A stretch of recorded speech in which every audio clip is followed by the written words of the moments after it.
Hello，大家好，感謝大家再次出席呢個小二真上香港嘅網上解讀會啦。咁我哋而家咧可以睇咗一個課程解讀嘅片先嘅，咁之後我哋會再進行一個對於課程嘅討論嘅。等我 share 個 screen 先。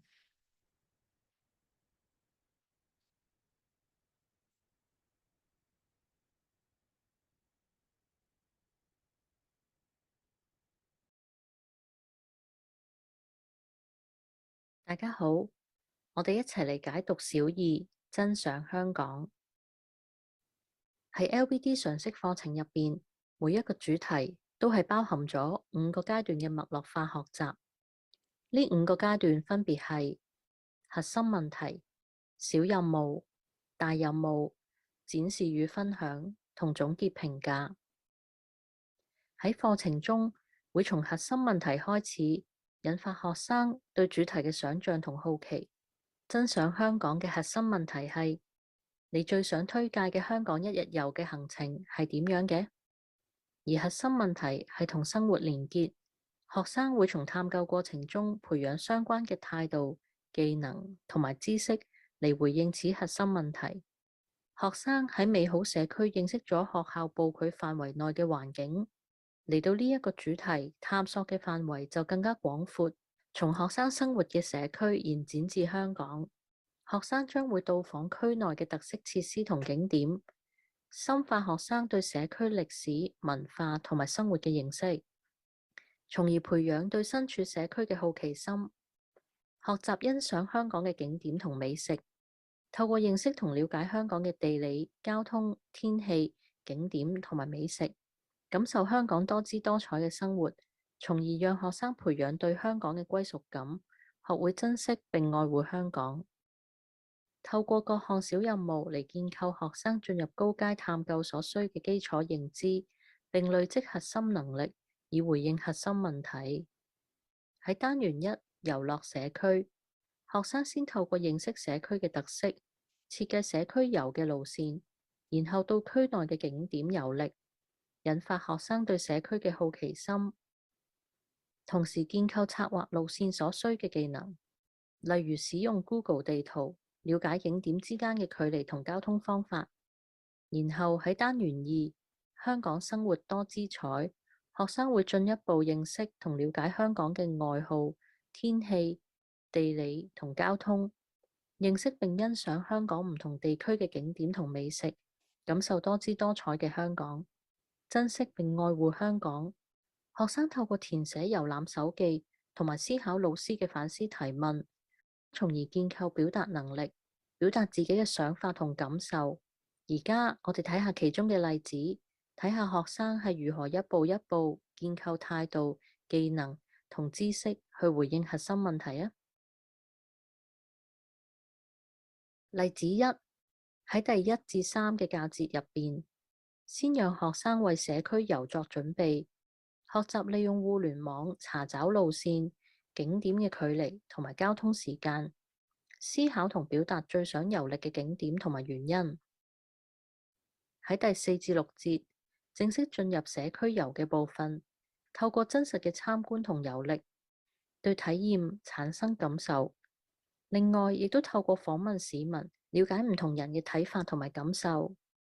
喺第5至6節嘅總結性評量，學生記錄社區遊嘅感受，可以檢視學生對身處嘅社區好奇心嘅建立、溝通能力嘅建立，同埋對社區特色嘅掌握。例子2，喺第9至12嘅教節入邊，學生開始認識香港嘅地理環境同交通工具等資料，同時了解香港嘅特色，提議值得遊覽嘅景點。喺第13至20節，學生會再進深認識香港唔同地區嘅景點同食物，讓學生對香港唔同地區有更多知識同埋了解，從而喺第19至20節中記錄對香港嘅感受，表達對香港嘅真愛。喺總結性評量，可以檢視學生對欣賞香港嘅態度上嘅建立、明辨性思考嘅能力嘅建立，以及對香港景點認知嘅掌握。學生喺小任務經歷完整嘅探究歷程，喺大任務運用之前所學嘅概念同知識，解決真實情景中嘅問題。喺小任務中，學生對香港嘅景點、交通、天氣、美食等有咗認識之後，然後去到單元3悠遊香港呢個大任務，學生需要利用互聯網搜集並比較資料，分成小組選擇景點及食物，考量所需嘅交通時間，去確定一日遊嘅行程，然後以小組嘅形式繪畫參賽嘅海報，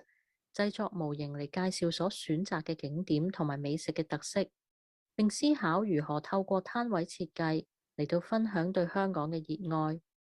最後喺 LBD 香港旅遊博覽日，積極向來賓推介最具特色景點同食物，吸引嘉賓參加自己所設計嘅香港一天遊行程。喺呢個大任務中，學生需要運用之前喺小任務學到對香港不同景點嘅知識，以及使用互聯網嘅技能，配合以建構嘅表達能力同創意能力，去選擇同設計行程，回應你最想推介香港一天遊行程係點嘅呢個核心問題。完咗大任務之後，學生互相欣賞同學嘅創作，並提供改善建議。學生參考同學嘅建議之後，會修飾創作，然後進行匯報，咁樣可以進一步建構學生嘅互評能力。之後，學生向嘉賓匯報一天遊行程，並介紹景點同美食嘅特色，展示同分享學習歷程同埋成果，肯定大家嘅努力同付出。最後總結評價，回歸整個學習經驗，老師透過視覺嘅教學策略，讓學生喺骨子型嘅紙上面回答2條嘅反思問題。第一，你最欣賞香港嘅什麼？第二，你會怎樣愛護呢一個地方？然後一同製作一棵骨子樹。反思之後，學生會對自己嘅學習表現做自評。喺學生及老師評價表入邊，列出咗學生喺該年嘅重點發展技能，建基於小一重點發展嘅溝通能力，小二進而培養學生嘅協作能力，並且發展學生嘅創意能力，讓其能夠對事物產生更多唔同嘅想法，甚至找到新發現。透過老師同家長嘅質性回饋，亦都可以讓學生、老師同家長對學生喺態度、技能同知識上嘅發展有更整體嘅觀察同描述。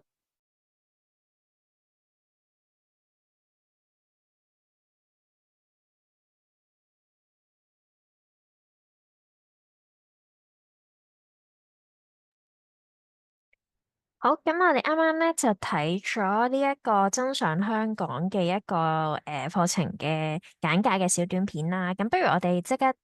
進入呢一個嘅討論環節。咁啊，不如我都想問下大家啊，究竟對於之前你哋去實行喺真相香港喺你哋嘅學校裏邊，咁有啲乜嘢嘅狀態出現呢？同埋會有啲咩困難，或者係學校上都會有啲咩安排呢？咁大家都可以分享一下嘅。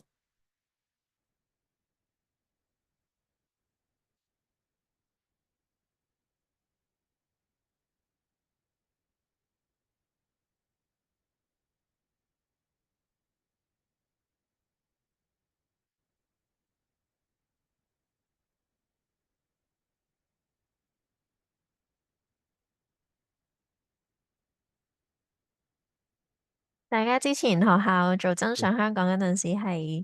如何嘅狀態啊？係。我試下 kick off 啦。嗱，我去好多學校咧都會講，因為而家我哋有嘅教材咧，都應該係疫情期間寫嘅，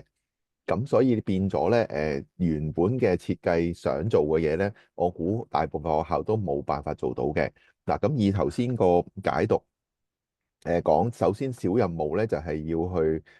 考察佢自己嘅社區，推介佢自己嘅社區嘅特色景點。咁我相信好多學校都做唔到嘅，疫情期間出唔到外啦。咁我知有學校做過啦，咁但係就自己嘅社區又真係未必有一啲合適嘅景點嘅，唔係間間學校個區一定有。咁所以呢個活動咧，唔真係唔係一定會成功咯，或者佢都即係真係未必可以一個咁近嘅距離而建構到一啲有意義嘅行程咯。咁所以呢個第一個小任務難度係高嘅，咁同埋好多學校未必做到。咁但係好多學校都照做啦，因為我哋嘅材料好豐富啦。咁但係就流於係紙上談兵，咁佢就識咗好多嘢。咁我哋見到個產出最後大嗰個嘅任務，佢要透過展板去展示嗰啲地方啦，有啲佢真係會整埋啲模型出嚟啊咁。咁其實大部分學生都係冇去過嗰啲地方嘅。咁而佢嗰個資料搜集咧，亦都唔夠豐富。咁所以咧而家嚟講咧，就變咗大家係喺個知識嘅層面咧，佢哋就都掌握到啲嘢。咁但係喺個感性上啊，係咪真係好覺得嗰個係一個好有特色香港特色嘅一個嘅行程啊嗰啲？其實學生似乎未必喺個情感啊，或者佢有足夠嘅經驗咧，去到一個位佢會覺得我有多啲感受。咁我諗而家就所以呢個單元咧，即係我覺得疫情係一個大嘅影響嚟嘅，以至到咧即係我哋之前睇嗰啲未必去到呢啲 level 嘅。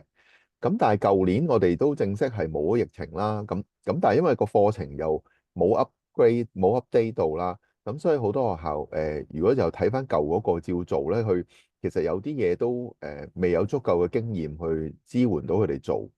咁所以我哋舊年就有個建議咧，就係會唔會嗰個小任務咧，就唔係再係自己社區啦，而係可以帶佢出去咧，真係做一個小小嘅 mini 版嘅一天遊。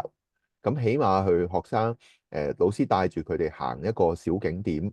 或者行一兩個小景點，一個伴奏嘅，咁等學生感受下咩叫行程咯。啊，咁所以舊年咧，其實有啲學校都做咗呢件事咧。個回饋都係非常之正面嘅。如果出過去嚇，因為佢哋咁樣揀咧，通常都好濃縮啦，揀嗰啲景點。咁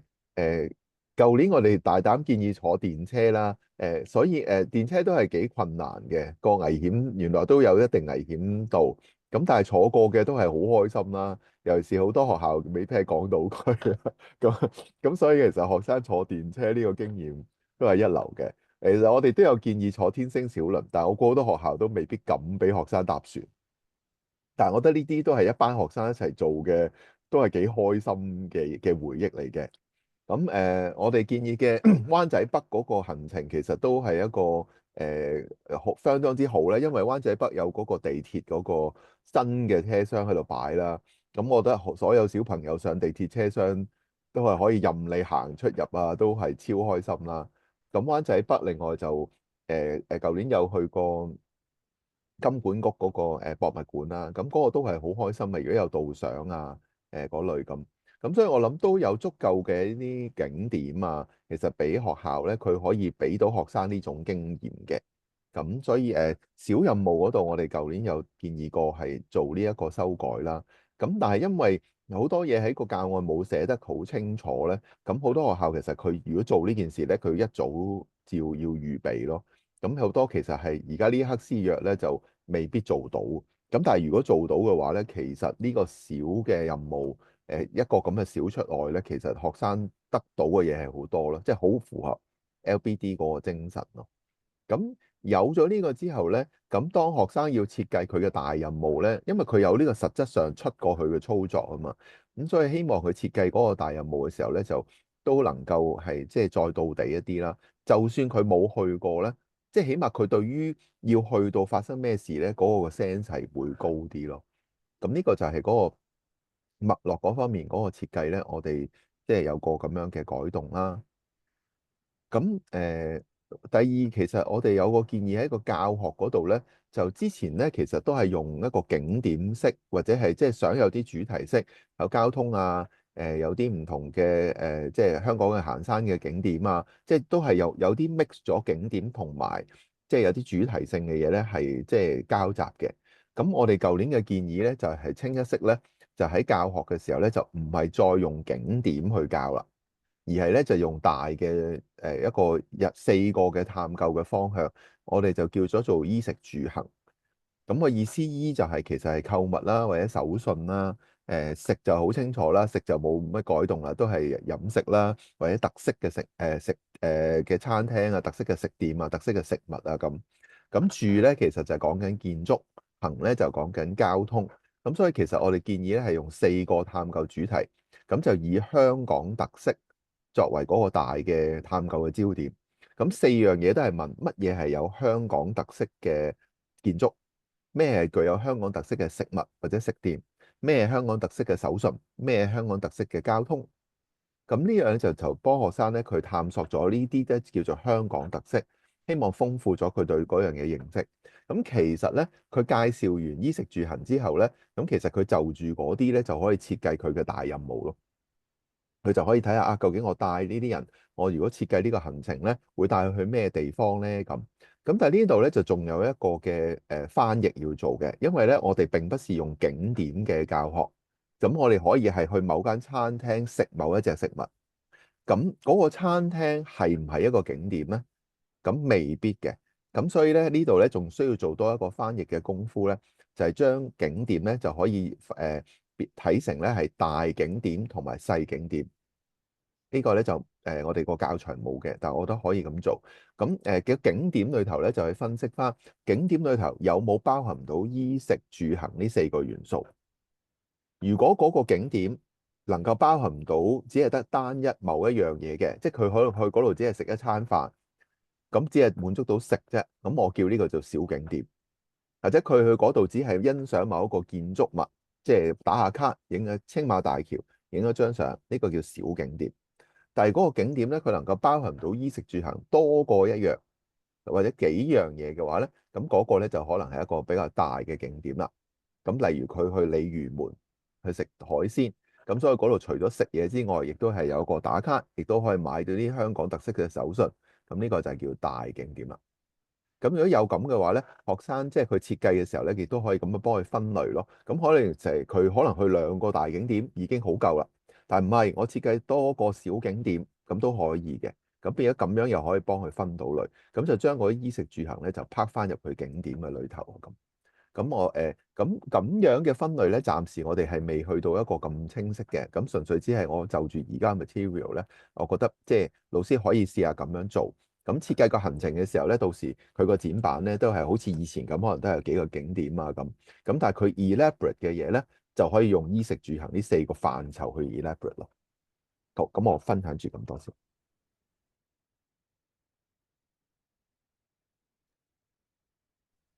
好，咁又分享下過往去唔同學校嘅一啲嘅經驗啦。咁可能分享下學校一啲嘅做法，又或者佢哋面對緊一啲嘅困難，咁樣去開展呢個討論。多謝 Do Sir 頭先嗰個，即係我哋都定咗一啲位嘅，其實因為就住呢個教案，我哋都傾咗好多嘅。咁譬如係即係大景點、小景點，其實呢個都係同佢嗰個經驗係好有關係。即係我哋究竟係佢喺一個大嘅景點入邊，其實佢應該係相對會多一啲嘅經驗啦，多一啲嘅體驗啦。小景點可能我哋就可能嗰個體驗啊，相對又會少啲。呢個其實都幾符合翻一個好 authentic 嘅一個行程嘅一個嘅設計。誒，分享下學校觀察到嘅一啲嘢。其實學校要去組織呢啲外出嘅活動咧，其實係都有一定嘅難度嘅，即係啦。咁即係無論喺行政上啦，即係呢個可能佢哋都要係年頭要去規劃好一啲，咁所以先至可以容易啲去進行嘅。咁如果譬如我哋真係去到嗰個單元先至去 kick off 呢一件事咧，其實某程度係有啲嘅難度。咁所以呢個都藉住呢條片都同學校去即係預告一下，其實呢一個嘅單元係需要組織可能一至兩次啦。其實2次係比較理想嘅，因為其實睇翻教案入邊咧，兩個活動係有啲唔同嘅 purpose 嘅。咁呢個可能要早啲去安排啦。咁其次咧，都會睇到，譬如我見到過，如果係舊年我睇嘅學校咧，第一次咧，佢哋相對容易啲安排，因為都係近翻自己嗰個社區啊，咁樣，咁變咗會近一啲啦嚇。咁可能佢哋又會考慮到一啲 book 車啊，幾多人啊咁樣啦。咁當然呢個我呢個未必係我哋嗰個課程入邊嘅重點，但係呢個都係學校會去考量嘅嘢。咁但係至於去到嗰個我哋叫做大嗰個行程咧，誒，我見到學校都有唔同嘅處理嘅。其實最理想咧，即係我哋去完，我哋即係經歷完一啲嘢，然後我哋再去設計。咁但係有陣時可能係就住嗰個時間上各樣嘢唔 OK 嘅話咧，都有學校係佢哋係設計咗，然後咧就喺個分 day 嗰度咧，就因為係一個成果展示啊嘛，咁然後咧就即場就俾學生去投票啦。學生投票，然後咧佢哋真係揀咗邊一個嘅景點咧，佢哋就係安排係一個試後活動咁樣，就係全校就去嗰個行程。咁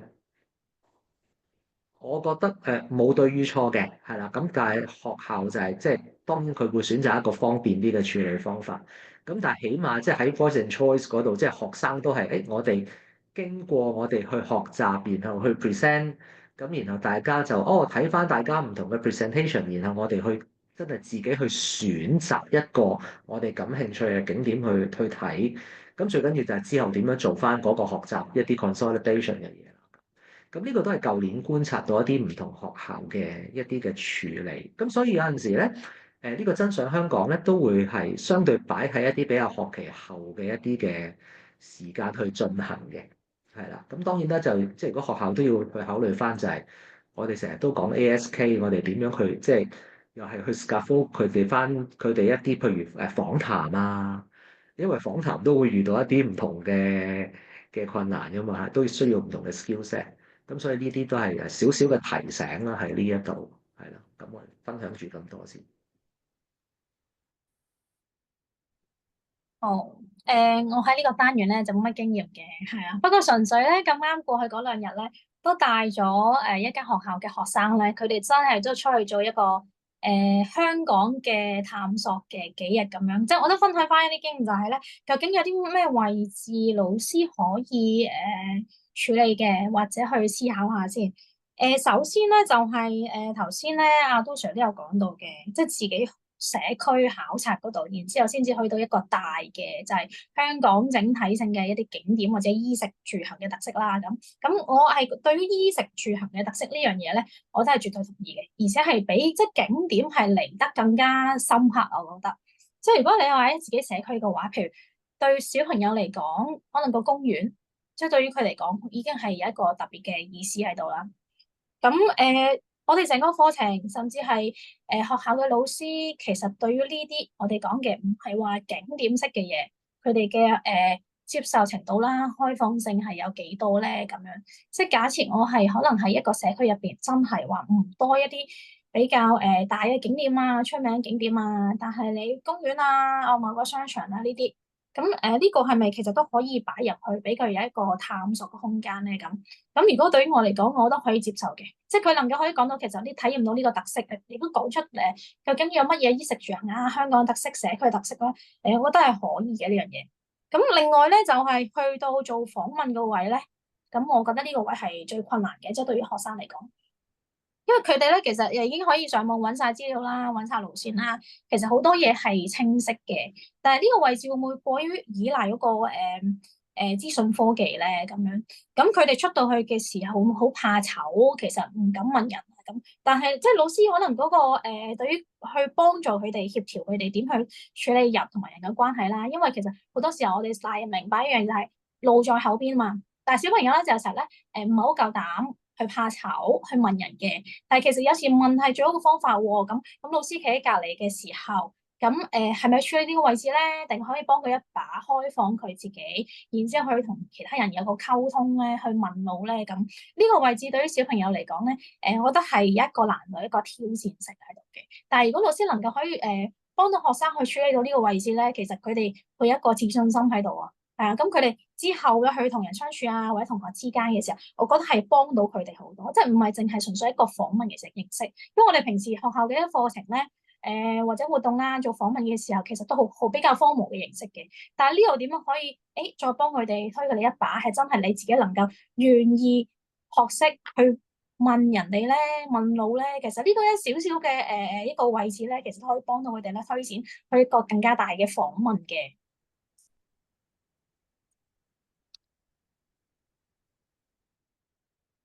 啱啱我聽到各位咧都提到，即係好重要嘅，即係呢個課題好重要嘅一點就係要同學生嘅生活經驗去扣連啦。係啊，因為其實呢一個即係學生嘅生活經驗，其實佢哋每一個都有唔同啦，甚至係每間學校嘅學生，佢哋對於香港嘅一啲景點嘅生活經驗都唔同。咁我諗咧，呢個其實都係老師嘅教學難點嚟嘅。咁我要介紹香港，咁但係佢哋又冇去過喎。咁我點樣幫佢哋建構呢啲嘅景點嘅知識咧，或者點樣建構呢啲地方嘅知識咧？所以我覺得好好嘅就係大家都提出咗，即係可以用衣食住行咁樣嘅方式，即係例子可以喺呢個方式去用一個大主題，或者係學生更加有興趣嘅方向去包住呢一個香港景點，或者係成個知識嘅知識點嘅。咁咧，所以咧呢一個係脈絡咧，就可以幫學生咧更加好去建構呢一堆嘅知識啦。咁我又想問下大家啦，如果係啱啱除咗啱啱你哋提及嘅方法之外啦，啱啱講話生活經驗嘅知識嘅扣連咧，其實係對於老師嚟講都係一個學習難點嚟嘅。咁其實呢一樣嘢，你哋會唔會有其他嘅建議，或者其他嘅學校用緊啲咩方式去幫助學生建構咧？咁啱啱你哋都提到，即係另一個點就係啱啱你哋都提到啦。有啲學校咧會係選擇喺呢個課題裏面咧係有外出學習嘅，係啦。咁外出嘅時候嘅安排上啊，或者係點樣扣連呢個主題啊？咁你哋之前有啲咩經驗咧？學校又會有啲乜嘢困難係你哋可以俾一啲 advice 佢哋咧？咁樣。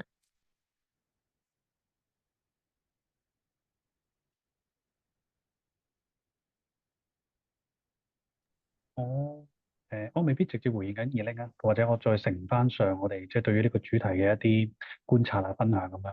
或者我點個大嘅一個命題先啦。我覺得咧，in general 啦，overall 啦，其實香港嘅學校咧，香港學校咧同個社區嘅連結咧係唔係真係咁強嘅，好多時候好割裂嘅，好似一個小孤島咁樣咧，佢唔知個社區附近有啲咩發生咁樣。即係可能對於老師嚟講就係一個翻工放工嘅地方，對於學生嚟講就係個翻學放學嘅地方。個社區入邊有啲咩故事啊，有啲咩以前嘅文化咧，係喺不嬲都係唔係一個累積嘅一個部分嚟嘅。咁所以突然間咧，我哋 introduce 咗呢個位要去探索社區咧，對佢嚟講咧，我唔知係咪叫做手足無措，但係對佢嚟講，仲有 kind of 少少陌生嘅一個部分咯咁樣。咁呢個我係 in general 見到香港嗰個社區同學校嗰個關係咯。咁因為我咁講就係，我見到有時有啲外國嘅學校咧，其實佢哋個社區感係好強好重嘅。咁所以變相咧，佢哋好識得發掘好多唔同嘅社區資源咧，去支援學校嘅課程啊各方面咁樣咯。即係扯開少少咁講啦。即係譬如外國有啲 project 係講社區廚房咁樣，用個學校咧去做一個廚房咧，可以 serve 翻個社區嘅咁樣。咁你見到同個社區關係好強。咁但係奈何咧，即係始終我哋嘅限制就係香港嗰個學校嘅文化特質就係咁啊嘛。But anyway，咁我覺得呢個就係一個即係少少引入啦。咁如果咧翻嚟個課程入邊咧，我自己深刻啊嘅地方咧，我諗有幾樣啦。第一咧，我覺得係我比較深刻有趣嘅討論，我記得咧就係咧一開始咧佢哋啲學生要去揾一個，即係我去想探究呢個社區嘅地方啊嘛。咁我記得有時老師都會討論就係，哇！如果俾佢哋揀嘅話，咁全部都去公園噶啦，唔會去其他地方噶咯喎。咁我覺得好真實喎呢個講法，因為學生就係中意玩嘅啫嘛。咁話知你呢個社區入邊有啲咩文化背景啊，嗰啲唔 care 嘅係咪？我就係玩嘅。咁所以我記得印象好深刻就係老師喺個討論入邊就係唔得，我哋都要俾一啲嘅框架佢，俾一啲主題佢嘅咁樣。咁最後老師用個咩原則咧，我就唔係好太記得啦。咁但係我覺得咧，應該都值得 introduce 一啲主題或者框架咧，俾學生去揀。rather than 咧，我哋即係成日都講 voice and choice 咧，就係學生任意揀，我哋乜都得。我諗唔係呢個意思，唔係呢個方向嘅。即係我諗我哋成日都強調就係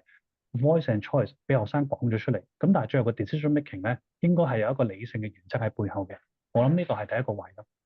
咁然後第二個位比較深刻咧，就係講 Google Map 嗰度咧，我印象中咧，我唔記得係我哋嘅內部討論啦，定還是係即係嗰個老師嘅討論，就係咧，我哋因為有一個部分咧，係要佢哋學用 Google Map，跟住然後咧去規劃佢哋自己去探索嗰個社區嗰個路線啊、時間等等噶嘛。咁我覺得呢個討論都得意就係、咦，其實呢個科技能力，我哋係咪真係想學生去培養咧？定還是因為但係我個目標其實係想學生即係知道個社區有啲乜嘢嘅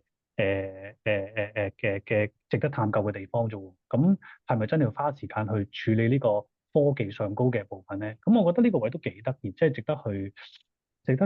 思考，係咯，因為要教學生 Google Map，咁當然呢個有一定嘅工具真實性啦。咁但係我要教幾多？我係咪真係咁着重佢哋係咪真係識得喺個 Google Map 度篤到由 A 點 B 點究竟搭車行路用幾多分鐘咧？我覺得呢個位係一個對我嚟講叫有趣嘅部分咯，因為我見老師都有討論到。咁跟住咧，我估特別想講嘅咧就係第三個位就係咧，對於佢哋自己嘅社區咧嗰個sorry 呢個位係我諗呢個 echo 少少 Hammy 講嗰個部分就係老師真係好 concern 嗰個 logistic 嘅，因為呢個好真實嘅部分啦。因為就算話我哋出去個社區啫，其實你行遠少少，可能你咁大班人咧都要搭車咁樣，又要過馬路咁樣。咁我見到老師咧都會好糾結喺呢啲部分嗰度。當然我哋唔能夠即係幫佢梳理啊處理得太多，但係我諗呢個咧都係老是常出現，老師需要去考慮究竟個所謂個社區我哋去到幾遠咯。咁我覺得呢個就係即係喺呢個討論入邊咧，經常會出現嘅部分啦。我諗我講多一個 point 或者我稍微停一停先啦。我諗呢個比較再喺個大任務入邊咧，我自己嘅觀察就係喺個大任務入邊咧，因為最後學生要講翻佢哋想設計一個一日嘅香港路線喎。咁咧我嘅印象就係咧，我嘅記得咧就係咧，學生咧花咗好多時間喺個模型嗰度，好多模型嗰度，嗰啲模型咧用唔同嘅材料啦，唔同嘅形式去表達啦，或者個垃圾桶咧都整到好靚嘅。咁但係個問題，咦，我會諗，咦，有冇失咗焦咧咁樣？因為我記得我去再同啲學生傾偈嘅時候咧，你再問佢多啲，咦，其實佢設計呢個景點背後嘅用意啊，背後嗰個景點背後承載嘅香港文化咧，有時咧真係唔好講得出，反而咧佢就係咁 sell 佢呢個模有幾靚啊，用咗幾多時間整咁樣。咁我覺得好多時候會俾呢樣嘢咧帶走咗，有啲可惜嘅咁樣。咁所以變相就我同埋有時我問佢有咩好食啊，麥當勞咯咁樣。麥當勞反映緊乜嘢嘅好特色嘅香港文化咧咁樣。咁當然你可以有啦，但我估咧呢個即係呢個現象嘅出現咧，其實都係講緊冇啊，小朋友都係做一啲我自己中意我覺得好嘅嘢咯。咁我覺得點樣去帶翻去嗰個香港嘅文化呢個主題咧，都要考老師嘅一啲點樣之前嘅一啲引入咯。咁我暫時分享咁多先。咁我又講下啦。咁首先我諗第一點嚟講，聽咗大家 Walker 講咧，咁其實每一間學校咧都真係各施各法嘅。咁亦唔好俾我哋嗰個即係教案嘅個理念，即係限制住我，即係礙於校政啊、人力物力啊咁方面咧，即係其實都唔一定要跟足晒嘅。因為有啲學校真係可能未有資源去做呢個半天遊，咁但係其實舊年有學校真係做過，能夠跟翻個脈絡性做完半天遊，到最後去設計嗰個一日行程咧，咁其實係即係做到嘅話係一件美事嘅。咁其實做唔到咧，我諗即係翻去可能家長咯，即係可能係可以即係平日同佢哋做到，鼓勵翻佢哋做翻，咁唔係一定話真係好限制一定咁樣嘅，其實都有選擇嘅。咁第二我想講嘅咧，其實就跟翻睇翻嗰個真相香港咧，咁就其實嗰個ASK 咧，咁其實個態度嚟講，我會覺得真係對於自己身處嗰個社區感到好奇啊嘛，第一點。跟住就無論係用我哋之前嘅或者啱啱舊年講嘅衣食住行都好啦，其實都係想欣賞香港啊嘛，即係頭先講過嘅可能係景點同埋美食。跟住去珍惜多姿多彩嘅香港，同埋愛護香港嘅環境。咁我會覺得即係其實真係個即係翻去到最後都係做到呢一樣嘢咯。希望即係留意翻，即係其實學校或者老師知道為咩而做。咁我想講嘅咧就係有一間學校啱啱即係分享翻咧，就係佢學校嘅地理位置，咁佢落到去咧，其實就係一個大型嘅商場，係新都會。一個係葵涌廣場。咁我度講翻係點樣包攬咧？其實譬如大家可能認識到嘅，即係佢學校地理位置好容易搭小巴就落到去噶啦。咁佢哋個 focus 咧就想針對翻，譬如新都會廣場咧，其實係一個世界美食，即係好多嘅食肆都有嘅，甚至乎可能所謂高級啲，定係中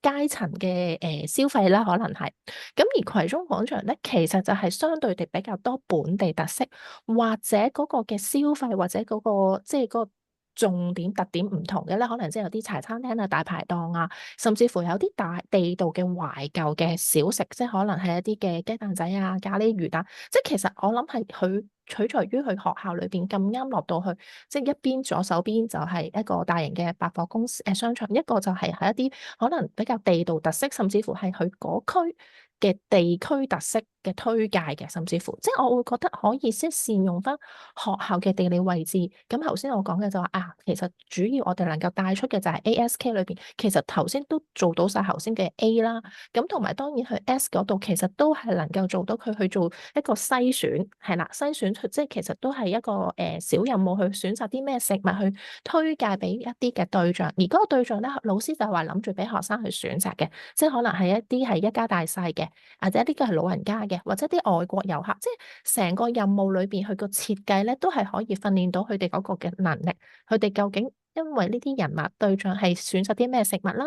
點解要選擇呢個嘅食物嘅原因啦，甚至乎嗰個食物種類啊，咁當然個 focus 即係都唔係話一定個價錢嘅，咁但係都可以參考頭先嗰個，即係比較兩個好唔同嘅特色，而喺一個同一個地區裏邊，咁而當中佢真係可以達到即係美食同購物啦，咁而當中亦係運用到啲 skill 啦，佢哋去點樣去商量啊、合作啊，因為佢哋係二人一組嘅，咁所以其實佢哋都會用到即係裏邊好多嘅技巧溝通協作，跟住就其實都會係用翻譬如我哋都上次有啲建議就話，譬如可能 OpenWise 咧，即係佢哋去嘗試去睇唔同嘅評價啦，或者推介嘅美食啊幾多星啊，即係都等佢知道去認識原來香港呢個地方都有好多嘅多元文化，即係無論係店鋪又好或者食嘢嘅又好，即係其實都會想帶多方面認識呢個香港都係個多元文化，因為佢其實係想喺第11個教節之後，香港有特色之後咧就攝咗呢個位落嚟，因為佢哋嘅感覺就係因為如果跟翻原有呢一個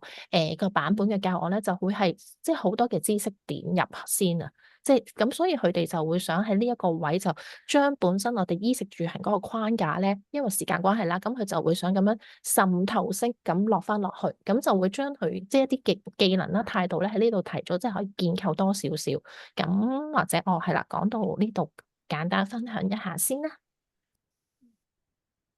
講到呢一度咧，我就想同大家咧，即係包括 Walker 同埋各位老師咧，分享下一個資源嘅。咁咧就係呢本書啦，就係小童群益會出嘅，就係呢一個活用 Apps 探全球18區考察路線。咁我哋 office 有一本嘅，咁咧各位 Walker 咧可以攞去參考一下，因為咧裏邊其實咧就俾到一啲好好嘅 idea，即係譬如頭先大家講到，出到去即係老師帶小朋友出去一個半日遊又好，或者一個既定嘅路線2-3個鐘去考察都好咧，其實可能老師未係好識點樣操作嘅。譬如我哋過往見到嘅就係，咦，老師出到去嘅時候，識唔識得點樣利用你實景底下，其實有好多 input 係可以學生去吸收噶嘛。咁咧就可能未必係老師擅長嘅嘢，或者未必經歷過嘅。咁所以咧佢裏邊咧其實都有好多唔同嘅資源，即係譬如小朋友你好難而家再叫小朋友出到去咧攞住本簿仔喺度寫嘢噶嘛。咁裏邊咧都講到一啲，譬如有啲好簡單嘅 apps，點樣可以幫小朋友去操作咧？例如佢記錄翻自己行過嘅路線，以至到即係之後佢可能咧做翻一啲小記錄嘅。咁呢一啲咧，我相信都係可以配合到電子學習咧，令到小朋友外出嘅時候嘅學習咧，又可以即係經歷到，又可以有一啲記錄，因為咧。其實呢一個會幫助到小朋友翻去班房，同埋老師點樣整合翻由佢哋呢一個咁樣體驗咧，落到佢哋設計行程嗰個部分嘅。咁所以咧呢一本書呢本書裏邊咧有一啲咁樣嘅工具咧，我覺得可以大家參考一下嘅。咁另外咧就係關於嗰個路線設計嗰度啦，因為咧喺我哋嗰個真相香港裏邊咧嗰個咧最主要我哋從衣食住行咧。呢幾個唔同嘅方面咧去認識香港㗎嘛。咁可能呢一個其實都要帶領到小朋友去設計自己路線嘅時候都要考慮喎，即係住係有咩住宿嘅地方咧？需唔需要住宿咧？咁如果一日遊咧，可能唔需要住宿嘅，但係會唔會需要有休息嘅時間同埋休息嘅區域咧？因為過往咧，我見過有啲學校咧，佢設計路線嘅時候咧，好得意嘅，有一啲咧係就住唔同嘅人群去設計嘅路線嘅，譬如係適合老人家嘅啦。又或者適合呢一個婦幼嘅咧，即係可能係媽媽帶住小朋友一齊出行嘅啦。咁咧其實咧嗰個住咧，雖然我哋唔需要有overnight 嘅住宿，但係可能會唔會都要適合咁樣安排路線裏邊有休息嘅時間同埋區域咧？咁依咧就係包括到我哋當中會提到嘅天氣啦。咁啊食咧就係頭先大家講得最興起，亦都我哋即係好開心嘅一樣嘢，小朋友最感興趣嘅一樣嘢啦。咁但係我好認同頭先阿 Linda 講嘅，喂，其實一個葵涌廣場裏邊嘅嘢已經興奮過去你食一個麥當勞啦。嗱，我哋大人去咁嘅睇法啦嚇，唔知小朋友係咪咁嘅睇法？可能小朋友依然覺得麥當勞咧係最吸引嘅嘢嚟嘅。咁但係麥當勞有冇特色咧？佢嘅特色喺邊咧？因為我哋成日想小朋友係發掘到社區裏邊特色嘅嘢啊嘛。咁咧以至到即係譬如其實咧，而家我哋近來咧，尤其是嚟緊會轉移到去人文科嘅時候咧，都加入咗呢一個嘅理財嘅概念啦。咁變咗嗰陣時咧，其實小朋友要更加有呢一啲嘅觸覺㗎啦。因為咧而家佢哋咧即係初步咁樣去設計一個路線嘅時候咧，佢哋對於行程搭咩車啊，或者食乜嘢嘢咧，其實我哋冇一個 reference 俾佢話俾佢聽嗰啲嘢係正唔正確或者適唔適合嘅。咁但係嚟緊咧，可能就係除咗從時間上面小朋友去抉擇係唔係適合之外咧，仲可能要考慮埋一個即係預算啦。即係譬如一個一天遊嘅裏邊一個人頭，可能我係俾100蚊或者500蚊，sorry 500蚊佢嘅。咁佢就可以作出一啲取捨啦。我係咪食麥當勞，因為佢平啊？定係我可以食兩餸飯啦，更平啊？定係點樣樣咧？咁樣咁，所以呢一個都係又可以隨住，我覺得係隨住我哋而家課程嘅更新，以至到每一個社區嘅特色，同埋我哋而家成個環境個社區都有好多唔同嘅新嘅即係發展㗎嘛。咁其實咧呢一個主題，佢其中一個難度或者美麗嘅地方咧，就係真係接軌咗小朋友嘅生活同埋佢周邊或者係香港呢個社會嘅進程嘅。咁我好認同 Martin 頭先講嗰句咧，就係我哋而家咧學校同埋社區嘅連結咧，其實未係好強嘅。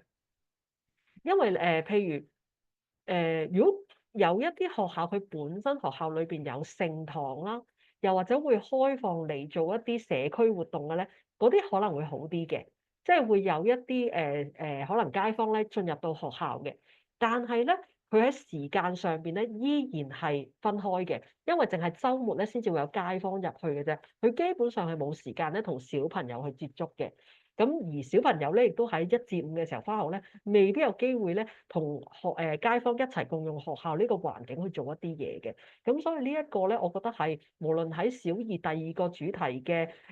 即係社區啦，到第3個主題嘅真相香港咧，其實都可以再諗下，咦有啲乜嘢可以再好玩啲嘅喎。咁另外咧就係呢本書裏邊咧，除咗提供一啲工具之外咧，另外都提供咗一啲主題嘅。譬如咧，佢好得意嘅，佢係沙田嘅話咧，佢其實咧就係個主題咧就係呢個單車樂啊。即係單車騎行樂啦，咁啊沙田區，咁如果我哋有學校喺沙田區嘅，又可以諗下喎，小朋友有冇諗過係如果以即係有一個旅遊，有一個一日遊係沙田即係騎行樂嘅，咁佢又可以點樣 plot 條路線咧？有冇建議嘅單車鋪咧？啊同學仔有冇幫襯可以邊間單車鋪係比較適宜嘅咧？學校唔俾佢踩單車啊，係係學校唔俾踩啦，哎呀，好麻煩，係啊，咁一個就水一個單車都係高危活動。咁我哋可能要即係要好好溝通一下，睇下點樣可以令佢成事。咁又或者佢可以建議俾啲遊客嘅，有冇一啲建議路線咧？咁另外咧，大埔區咁啦，佢就建議咧可以咧即係參觀下啲墟市同埋嗰啲即係街市咁樣。咁其實咧，我想話咧，而家係有一啲香港嘅 local tour 係做緊去 visit 街市嘅。咁所以咧，其實咧，我覺得呢啲嘢係可以即係開闊一啲我哋對於即係一個一日遊或者香港嘅旅遊嘅唔同想像咯。咁其實加上呢一個咧，我相信而家越嚟越揾到好多資源，因為其實根本係旅發局都推緊一啲在地特色嘅旅遊啊嘛。咁唔再係，因為我其中一個比較深嘅感受咧，就係過往去睇真相香港嘅時候咧，其實基本上都係一啲好大嘅景點。咁唔係話嗰啲特色嘅景點，即係譬如香港公園、香港公園啊、即係海洋公園啊，或者係呢一個迪士尼呢啲唔吸引。咁但係咪除咗呢啲之外就冇其他嘢咧？我哋點樣可以帶小朋友去發掘更加多咧？咁我覺得係呢一部分咧，其實有好多嘢係可以再去發掘多啲咁樣。咁咧同埋咧，另外就係而家咧喺唔同嘅區域咧，因為佢都發展緊一個18區旅遊嘛。其實唔同嘅區域咧，都有一啲地方嘅路線咧，已經配合咗一啲QR code 咧，可以俾同學仔 scan 咧，就去睇下嗰個地方嘅歷史同埋一啲特色景點嘅發展嘅。譬如咧而家大坑啦。咁啊，大坑裏邊有蓮花宮啦，亦都有呢一個火龍文化館啦。但係咧，佢除咗呢兩個即係特色同埋係重點建築之外咧，佢其實沿路咧已經加插咗好多 QR code 咧，係基本上你由天后即係皇仁書院一入去，沿住銅鑼灣道嗰度行咧，都可以沿途咧 scan 嗰啲 QR code 咧，去睇下裏邊嗰啲歷史啊或者文化咁樣。咁呢一個咧，其實就係可以 facilitate 到小朋友嗰個自學㗎，因為咧。我哋而家老師帶佢哋出去咧，除咗即係打卡影相，跟住翻嚟之外咧，另外一個可能性就係老師好似自己做咗導遊咁啊！同學仔，我哋而家點樣面向咧？對面咧就係乜乜乜嘅即係建築物啦。我哋可以望過對面。咁咧，其實當小朋友佢出到去呢個環境底下，我哋更加希望佢係可以透過個環境自己發掘一啲嘢啊嘛。咁點樣可以幫到老師由一個你而家唔係帶咗個班房出去啊嘛？你如果自己喺度講嘅，基本上你同喺你係喺上堂喺班房裏面講咧，個分別就係在於小朋友有得望個實物咯。咁但係點樣可以利用真實嘅情景去讓小朋友去擴闊佢嘅學習咧？因為呢一個其實正正就係我哋點樣可以發展小朋友成為一個 life-wide 同埋係 lifelong 嘅 self-learner。佢係可以就住自己生活嘅環境，都識得點樣去觀察，同埋對環境有一個敏鋭度。呢個先係我哋對於小朋友自主學習嘅最終目標嚟嘅。咁所以咧，我覺得社區裏邊咧係有好多好好嘅 tools。咁但係我都認同 Tammy 講嗰句啦，即係點樣去幫助老師去選，即係去 select 一啲適合嘅工具咧。因為你小二嘅小朋友出去外出，同你6年班嘅小朋友出去外出，以至到你中學都會有外出學習嘅喎。其實個 level 好唔同，或者睇嘅嘢都唔同。咁所以呢個咧，我諗即係又係要請各位 workers 嚟緊，可以同老師多啲去討論喎。即係出去嘅時候係想小朋友睇啲乜嘢啊？喺嗰個地方有啲乜嘢可以幫到老師，幫到小朋友做自學啊？咁咧，我好欣賞咧，就係國兒咧，佢舊年咧出去之前咧，老師係做咗 pre-trip 嘅。咁咧，但係做咗 pre-trip 之後咧，當日都會發生一啲突發事件嘅。但係咧，我哋如果有興趣嘅老師咧，都可以上去我哋嘅 YouTube channel 睇翻老師嘅反思啊。就係咧，老師話首先 pre-trip 係好緊要嘅，因為你必須要自己先親身經歷咗，你先至知道點樣可以喺一個安全嘅環境底下帶領小朋友呢一次嘅出行。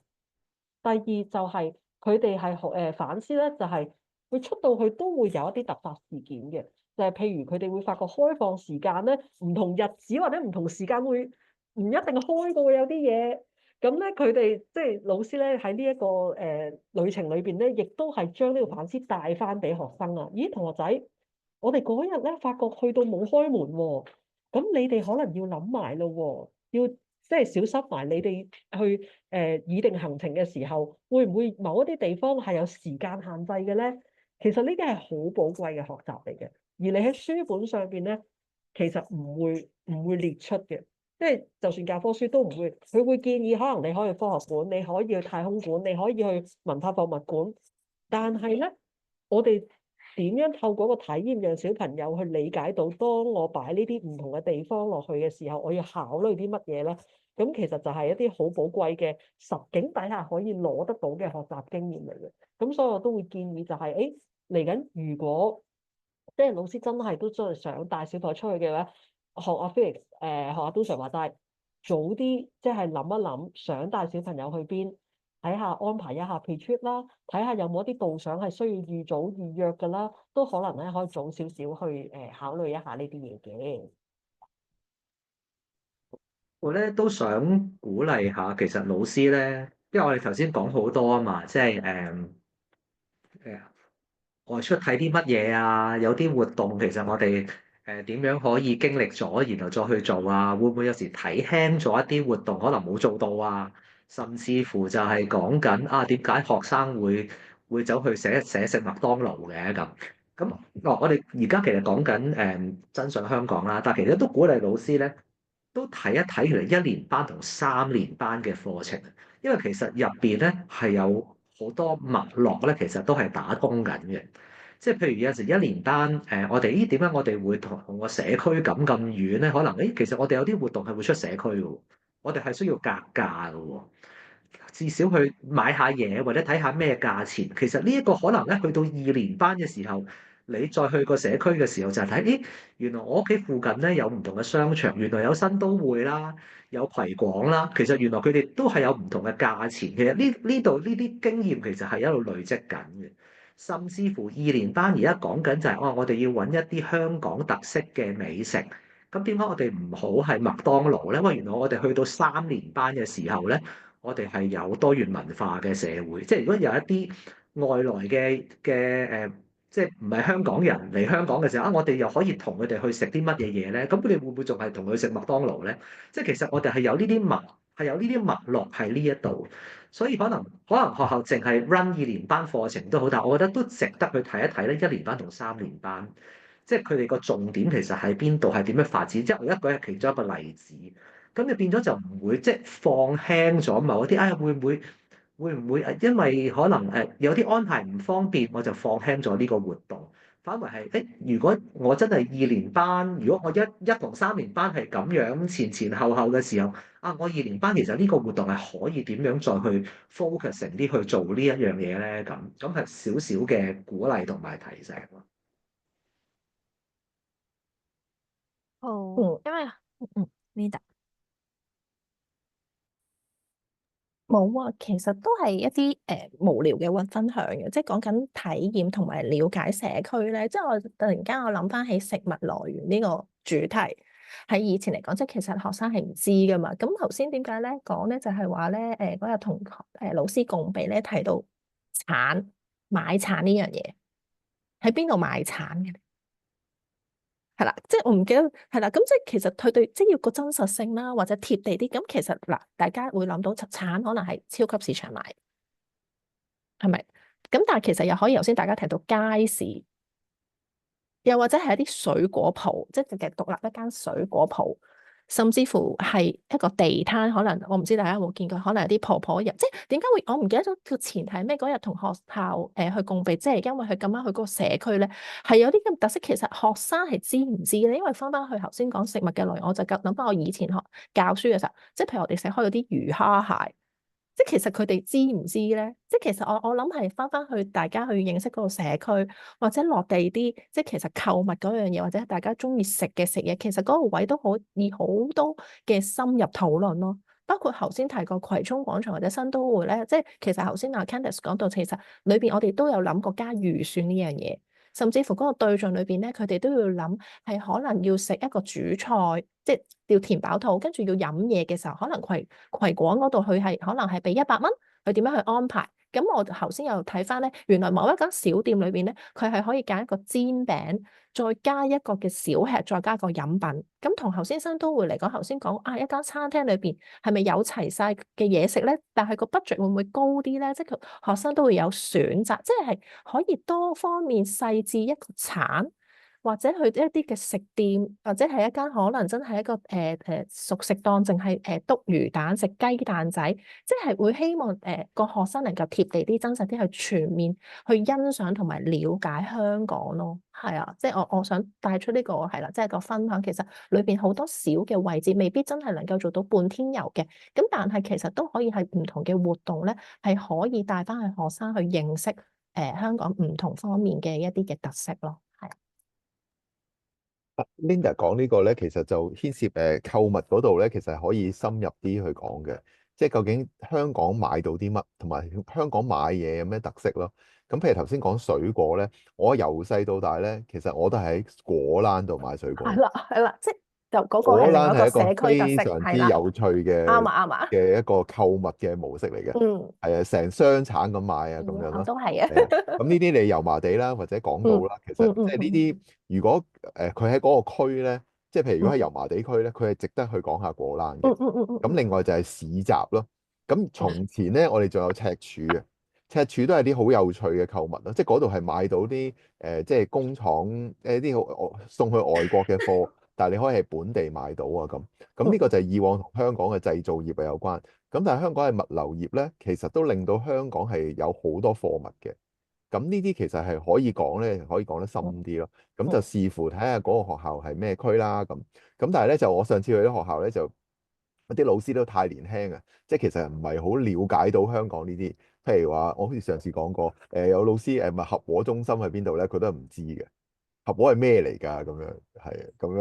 樣咁我諗佢即係我哋啲年代，我哋啲古代人就係康樂大廈啦。咁佢多數都唔知咩係康樂大廈，二拎都唔知咩係康樂大廈。冇錯，即係怡和大廈，嗯，係啊，以前起嘅時候叫康樂大廈。咁呢啲其實如果講建築咧，有好多古仔可以講，係都係啲香港特色嘅嘢。啱啱，即係譬如頭先你阿杜 Sir 講開，我都突然間諗翻起果欄，其實真係有啲人係帶隊咧，係真係去嗰度行，去認識周圍嗰啲唔同嘅文化建築，同埋真係即係所謂價格啊。其實果欄買嘅嘢係咪真係特別平啲咧？其實又唔一定嘅喎，即係可能只係多啲選擇，或者係咪新鮮啲咧？定係真係大箱大箱咁，即係一齊去買完之後，真係分俾即係即係啲街坊，即係批發價咁樣咧？咁其實呢度都值得討，因為頭先提到個區就因為葵涌葵芳佢哋係真係有啲唔同嘅形式係可以咁樣賣產咯，係啦，咁所以其實都想帶翻呢一樣嘢出嚟咯，係啊，我都想有個最後快嘅小補充啊。咁咧我一個經驗嚟嘅，一個經驗嚟嘅。咁我呢個經驗想講啲咩咧？就係咧，我諗咧都係想平衡嗰種咧嗰個社區特色同呢個年紀嗰個學生興趣嗰個關係。咁咧我經驗分享就係咧，嗰陣時我同一間學校都聽一間學校做啦。咁咧佢哋個社區特色咧就好多唔同嘅廟啦咁樣。咁佢真係帶咗啲學生去睇廟啊嘛。咁但係個經驗咧係唔好，因為咧個老師咧講唔到嗰啲廟嘅好深入嘅一啲文化古仔咁樣，咁啲學生咧就去到個廟嗰度，哦咁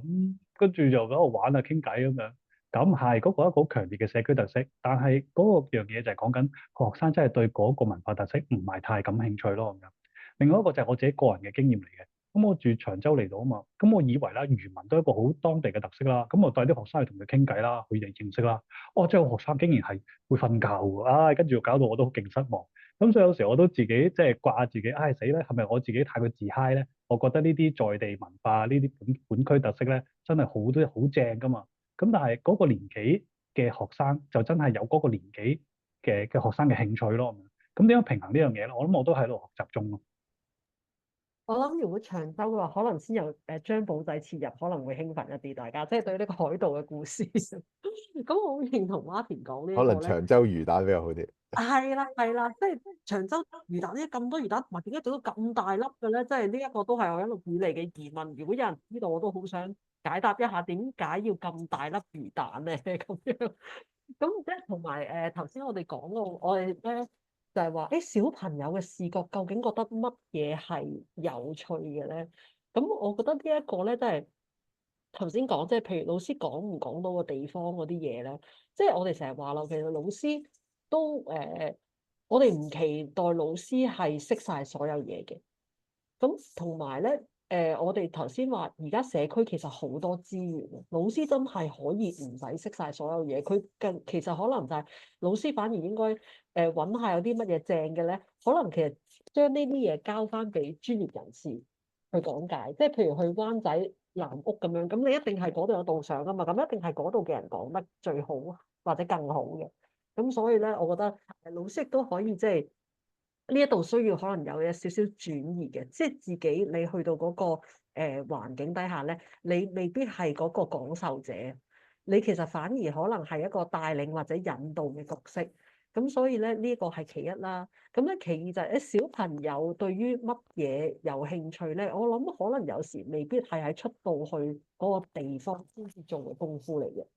其實可能係喺課室之前，已經可能用好多唔同嘅引導咧，去令小朋友產生嗰個興趣先嘅。譬如李鄭鼓舞，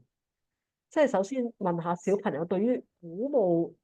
係有咩嘅概念咧？即係佢哋點樣可以令佢對一個鼓舞有興趣咧？咁啊喺我會第一個問題就係問鼓舞喺小朋友心目中係乜嘢嚟嘅咧？